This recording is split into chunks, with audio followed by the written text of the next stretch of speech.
सोचिए, जब अंधविश्वास और बदले की आग एक साथ मिल जाए तो क्या होता है। जन्म लेती है एक ऐसी खौफनाक कहानी। चलिए आज हम एक मशहूर हिंदी हॉरर कहानी से लिए गए इसी किस्से में उतरते हैं। तो कहानी शुरू होती है खेतपुर नाम के एक गांव से। एक ऐसी जगह जहां 3 महीनों से बारिश की एक बूंद नहीं गिरी है और जहां सूखे के साथ साथ एक अजीब सा दम घुटने वाला डर लोगों के दिलों में घर कर गया है। और देखिए, होता क्या है ना कि जब उम्मीद खत्म होने लगती है तो अंधविश्वास को पैर जमाने की जगह मिल जाती है। खेतपुर के लोगों के साथ भी ठीक यही हो रहा था। वो अपनी सारी मुसीबतों का जिम्मेदार एक भूली बिसरी देवी के गुस्से को मान रहे थे।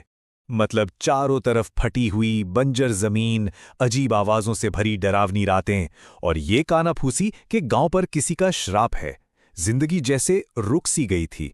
और ऐसे माहौल में इंसान को बस एक बलि का बकरा चाहिए होता है जिस पर वो अपनी सारी मुसीबतों का ठीकरा फोड़ सके। लेकिन इस पूरे डर और निराशा के माहौल में एक उम्मीद की किरण भी थी। गांव के किनारे रहने वाली सावित्री। लोग उसे बड़े सम्मान से वैद्य माई बुलाते थे। अपने जड़ी बूटियों के ज्ञान से उसने न जाने कितनी जानें बचाई थीं। पर एक मनहूस रात ऐसी आई जिसने उसकी जिंदगी देने वाली पहचान को हमेशा हमेशा के लिए बदलने वाली थी। हुआ यूं कि गांव के मुखिया के घर में बच्चा होने वाला था। प्रसव बहुत मुश्किल था, पर सावित्री ने एक स्वस्थ बच्चे को जन्म दिलवा दिया। लेकिन इसके कुछ ही देर बाद बच्चे की मां रूपा मृत पाई गई। तो सोचिए वो कैसा मंजर होगा। एक झोपड़ी में नए जीवन की किलकारी गूंज रही थी और उसी पल मौत ने दस्तक दे दी। बस यही एक घटना काफी थी। गांव वालों के दिलों में जो शक और डर की चिंगारी सुलग रही थी उसे आग में बदलने के लिए।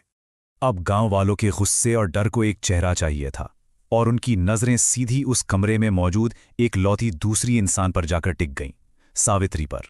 देखिए कैसे किस्मत पलटी। जो वैद्य माई थी, जिसके हाथों में शिफा थी, उसे अब लोग जहर देने वाली चुड़ैल कह रहे थे। एक ही रात में सम्मान की जगह डर ने ले ली। और इस पूरी भीड़ की अगुवाई कौन कर रहा था? खुद गांव का मुखिया।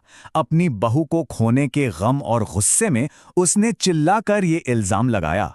सावित्री ने भी अपनी बात रखने की कोशिश की। उसने तर्क दिया। उसने मुखिया को याद दिलाया कि कैसे उसी के घर के बाकी बच्चों की जान उसी की दवाइयों ने बचाई है। लेकिन भीड़ का गुस्सा और डर किसी तर्क को नहीं सुनता है ना। उन्होंने एक ना सुनी।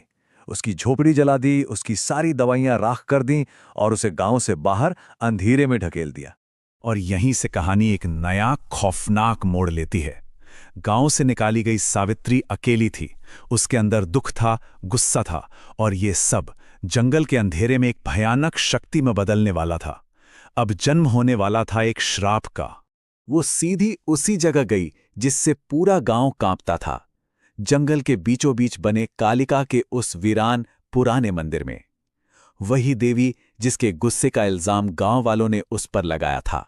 और वहां उस मंदिर की जमीन के नीचे उसने अपने बदले का अनुष्ठान शुरू किया।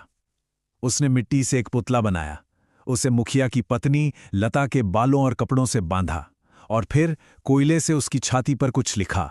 और जैसे जैसे वो उस पुतले को दफना रही थी, हर मुट्ठी मिट्टी के साथ वो बर्बादी का मंत्र बुदबुदा रही थी।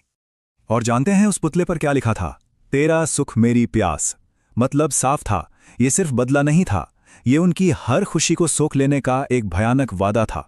तो श्राप अब काम करने लगा था और इसका असर इतनी तेजी से हुआ कि किसी ने सोचा भी नहीं होगा। सबसे पहले मुखिया के घर में एक अजीब सड़ी हुई बदबू फैल गई। फिर देखते ही देखते उसके खेत सड़ने लगे, मवेशी कीड़ों से भरकर मरने लगे। और हद तो तब हो गई जब उसकी पत्नी लता बीमार पड़ गई। उसके बाल झड़ने लगे और उसकी चमड़ी पर अजीब नीले हरे निशान उभरने लगे। रात रात भर उसकी चीखें गूंजती थीं। अब मुखिया पूरी तरह से घबरा गया। उसने गांव के पंडित को बुलाया और पंडित ने घर में कदम रखते ही सब कुछ समझ लिया। उसने सिर्फ एक शब्द कहा, काला जादू। पंडित ने बताया कि ये कोई आम बीमारी नहीं है। सावित्री ने कालिका मंदिर के नीचे एक पुतला दफनाया है और उस पुतले से मुखिया के परिवार की आत्माओं को बांध दिया है। और उसने साफ साफ कह दिया, अगर उस पुतले को ढूंढकर नष्ट नहीं किया गया तो मौत पक्की है। तो मुखिया और उसके आदमी भागे भागे मंदिर पहुंचे। उन्होंने खुदाई की, पुतला निकाला और जैसे ही उसे जलाने के लिए मशाल आगे बढ़ाई, मंदिर के अंदर से एक भयानक आवाज गूंजी और मशाल अपने आप बुझ गई। अब तो सब बुरी तरह डर गए। घबराहट में मुखिया ने वो पुतला उठाया और वहां से भागा। लेकिन अब बहुत देर हो चुकी थी। श्राप को रोकना अब नामुमकिन था। और फिर अगली सुबह घर में मौत का सन्नाटा पसरा था। लता की लाश बिस्तर पर पड़ी थी। उसके शरीर पर वो निशान अब और भी गहरे और काले हो चुके थे। उसके बगल में वो मिट्टी का पुतला था, लेकिन उसका सिर और गर्दन राख बन चुके थे। और मुखिया, वो एक कोने में बैठा बस कुछ बड़बड़ा रहा था। अपनी सुध-बुध खो चुका था। उसके हाथों में अब भी मिट्टी लगी हुई थी। तो यहां कहानी खत्म हो जाती है, लेकिन एक सवाल पीछे छोड़ जाती है। क्या सावित्री का बदला पूरा हो गया, या फिर उस जंगल में आज भी बदले की आग में जलती एक आत्मा भटक रही है, अपने अगले शिकार का इंतजार करते हुए?